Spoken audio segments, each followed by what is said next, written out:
30,000 अगर रोहिंग्या है तो अमित शाह क्या कर रहे हैं? That Akbaruddin and Asaduddin Owaisi, the only thing that they have allowed inside old Hyderabad is Rohingya Muslims. Every single vote to Owaisi is a vote against India. नमस्कार, मैं हूं निवेदिता। बिहार जैसे बड़े राज्य में 5 सीटें निकालने में सफल हुए एआईएमआईएम अध्यक्ष असदुद्दीन ओवैसी की फिलहाल खुद से ही उम्मीदें बढ़ गई हैं। बिहार में कमल दिखाने पर शायद ओवैसी का खुद के लिए आत्मविश्वास कई गुना बढ़ गया है। शायद यही वजह है कि अब ओवैसी कभी बंगाल के जरिए बीजेपी को घेरते हैं तो कभी रोहिंग्या मुसलमानों के मुद्दे को लेकर बीजेपी पर कटाक्ष करते हैं। असदुद्दीन ओवैसी ने यही किया है। अमित शाह को खुला चैलेंज दे दिया है, बिहार से बीजेपी के खिलाफ आवाज उठाई है। सोमवार को हैदराबाद में एक जनसभा को संबोधित करते हुए पूछा है, अगर इलेक्टोरल लिस्ट में 30,000 रोहिंग्या हैं तो गृह मंत्री अमित शाह क्या कर रहे हैं? क्या ये देखना उनका काम नहीं है कि 30 से 40,000 रोहिंग्या का नाम कैसे शामिल हो गया? खुजाए तो खुजली हो जाती, कुछ दो मुंह को आप बोल रहे। अरे 30,000 अगर रोहिंग्या है तो अमित शाह क्या कर रहे हैं? अमित शाह सो रहे, होम मिनिस्टर है ना, उनका काम है देखना 30-40,000 रोहिंग्या के नाम कैसा है। इलेक्टोरल लिस्ट क्या अहमद बलाला अपने दफ्तर में बनाए? बल्दिया में इलेक्टोरल लिस्ट हम बनाते हैं। ओवैसी ने बीजेपी की ईमानदार छवि पर तंज मारते हुए कहा, अगर बीजेपी वाकई ईमानदार है तो उसे मंगलवार शाम तक ऐसे 1,000 नाम दिखाने चाहिए। अरे 40,000 अगर है बीजेपी वालों, तुम ईमानदार हो तो कल शाम तक 1,000 नाम बताओ रोहिंग्या के। असदुद्दीन ओवैसी का रोहिंग्या मुसलमानों को लेकर राग इसलिए शुरू हुआ क्योंकि बीजेपी के यूथ विंग के अध्यक्ष और सांसद तेजस्वी सूर्या ने आरोप लगाया था कि ओवैसी केवल विकास की बात करते हैं, लेकिन वो हैदराबाद में केवल रोहिंग्या मुसलमानों को आने की इजाजत देते हैं। Laughable that Akbaruddin and Asaduddin Owaisi are speaking about development. They did not let metro come inside old Hyderabad. They have not let any development come inside old Hyderabad. They have not let new infrastructure projects come inside old Hyderabad. The only thing that they have allowed inside old Hyderabad is Rohingya Muslims. Tejasvi Surya ने तो ये भी कह दिया था कि असदुद्दीन ओवैसी मोहम्मद अली जिन्ना के अवतार हैं। उन्हें वोट देने का मतलब भारत के खिलाफ वोट देना है। Every single vote to Owaisi is a vote against India and everything that India stands for. Hyderabad में चुनाव प्रचार के लिए पहुंचे तेजस्वी सूर्या ने कहा, ये सिर्फ एक निगम चुनाव नहीं है। अगर आप यहां ओवैसी को वोट देते हैं तो वो महाराष्ट्र, कर्नाटक, बिहार, यूपी जैसे राज्यों में मजबूत होते हैं। ओवैसी भाइयों पर हमला बोलते हुए तेजस्वी सूर्या ने कहा था, ये ठीक वैसी ही बातें करते हैं जैसे मोहम्मद अली जिन्ना किया करते थे और विभाजनकारी राजनीति करते हैं। He speaks the language of rabid Islamism and separatism and extremism, which Muhammad Ali Jinnah was also speaking. कट्टर इस्लाम की बात करने वाले एआईएमआईएम से लोगों को दूर रहना चाहिए।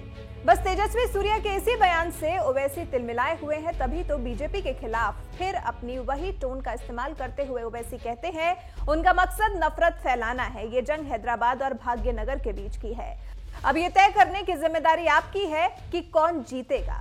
अब सवाल उठता है कि भला ये भाग्यनगर नाम कहां से आया? तो उसके लिए आपको थोड़ा पीछे लिए चलते हैं। जब उत्तर प्रदेश के मुख्यमंत्री योगी आदित्यनाथ ने साल 2018 में कहा था कि तेलंगाना में यदि भारतीय जनता पार्टी की सरकार बनती है तो हैदराबाद शहर का नाम बदलकर भाग्यनगर कर दिया जाएगा। यूपी सीएम ने कहा था, अगर आप लोग हैदराबाद को भाग्यनगर के रूप में बदलना चाहते हैं तो बीजेपी को चांस दें। आपको बता दें, बिहार विधानसभा चुनाव के बाद बीजेपी अब दक्षिण के राज्यों की तरफ रुख कर रही है, अपनी पैठ बढ़ाने की कोशिश कर रही है। तेलंगाना में इन दिनों हैदराबाद नगर निगम चुनाव के लिए जो प्रचार प्रसार चल रहा है, इससे पहले राजनीतिक दलों के स्टार प्रचारकों ने वहां मोर्चा संभाल लिया है। बीजेपी सांसद तेजस्वी सूर्या ने कहा है कि तेलंगाना में बीजेपी की सफलता तमिलनाडु, केरल जैसे राज्यों में पार्टी के लिए फायदेमंद होगी। ये तैयारी है हैदराबाद में निकाय चुनाव की, जिसके लिए 1 दिसंबर को मतदान किया जाना है। हैदराबाद में इस बार ओवैसी की एआईएमआईएम और केसीआर की टीआरएस अलग होकर चुनाव लड़ रही है, जबकि राज्य की सत्ता में दोनों पार्टियां साथ हैं।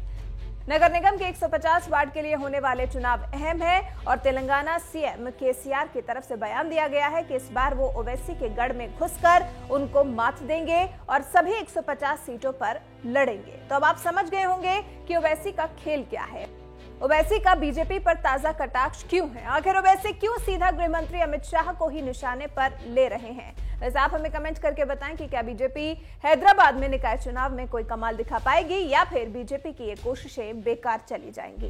अब बीजेपी वाले तो ऐसा दिख रहा कि कुछ समझ में नहीं आ रहा, बीजेपी को इतना फ्रस्ट्रेशन का शिकार हो गए। हैदराबाद को आ रहे तो बाबा जरा इनको अल्हम्दुलिल्लाह की बिरयानी तो खिलाओ, थोड़ा होश ठिकाने आता। इंफॉर्मेशन ब्रॉडकास्टिंग मिनिस्टर आ रहे आके बोल रहे मजलिस कोर्ट दिए तो टीआरएस को फायदा होता, मजलिस कोर्ट दिए तो कांग्रेस को फायदा होता। बीजेपी के लोग बोल रहे कि हैदराबाद में 30,000 40,000 रोहिंग्या है, वोटर लिस्ट में नाम है। वो असदुद्दीन ओवैसी जिना बन गए। मजलिस कोर्ट देना मुल्क के मुफाद में नहीं है। मजलिस रैपिड इस्लामिज्म को प्रमोट करती, मजलिस रेडिकलाइजेशन को प्रमोट करती। आप बल्दिया का इलेक्शन है, दिखाने को कुछ नहीं है तो किसको दिखा रहे? एक मियां भाई को, दूल्हे भाई को दिखा रहे। गुफ्तगू की शुरुआत मजलिस से और खत्म होती आपके खादिम के ऊपर। ये मेरी उम्र दरियाफ्ती की नहीं है, समझो बात को। खामखा मेरे पीछे पड़े हुए हैं तुम लोग।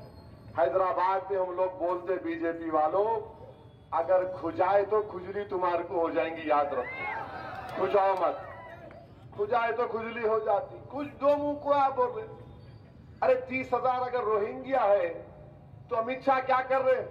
अमित शाह सो रहे, होम मिनिस्टर है ना, उनका काम है देखना 30-40,000 रोहिंग्या के नाम कैसा है। इलेक्ट्रोल लिस्ट क्या अहमद बलाला अपने दफ्तर में बनाए? बल्दिया में इलेक्ट्रोल लिस्ट हम बनाते हैं। अरे 40,000 अगर है बीजेपी वालों, तुम ईमानदार हो तो कल शाम तक 1,000 नाम बताओ रोहिंग्या के। That Akbaruddin and Asaduddin Owaisi are speaking about development. They did not let metro come inside old Hyderabad. They have not let any development come inside old Hyderabad. They have not let new infrastructure projects come inside old Hyderabad. The only thing that they have allowed inside old Hyderabad is Rohingya Muslims. So they have no right to speak about development. The party which says give us 15 minutes and we will show Hindus their place has no right to lecture the BJP on secular values and constitutional values. Every single vote to OIC is a vote against India and everything that India stands for. You have called him Jinnah. You have compared him as a new Jinnah. Why this comparison with Jinnah? He speaks the language of rabid Islamism and separatism and extremism, which Muhammad Ali Jinnah was also speaking.